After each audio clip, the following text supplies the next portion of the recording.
প্রিয় মুসলমান ভাইরা, আমাদেরকে বানানোই হয়েছে ইবাদতের জন্য। মা খালাকতুল জিন্না ওয়াল ইনসা ইল্লা লিয়াবুদুন। সৃষ্টি করছি কি জন্য? ইবাদত করার জন্য। ইবাদত মানে হলো গোলামি করা। গোলামি করব কার? সবাই বলেন। সলিড নির্ভেজাল গোলামি। এই গোলামিতে কাউকে, আল্লাহর ইবাদতের মধ্যে কাউকে শরীক স্থাপন করা যাবে না। সাফ।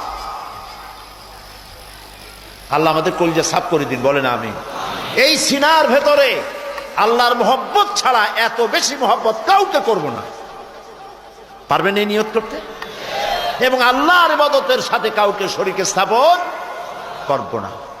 বিশ্বাস থাকবে কলিজার মধ্যে, আল্লাহ ছাড়া আমার ক্ষতি, বৃদ্ধি, লাভ, নোকসান কেউ করতে পারে না আল্লাহ ছাড়া। খাইরিহি ওয়া শাররিহি মিনাল্লাহি তাআলা। ভালো মন্দ সবটার মালিক কে? বলেন।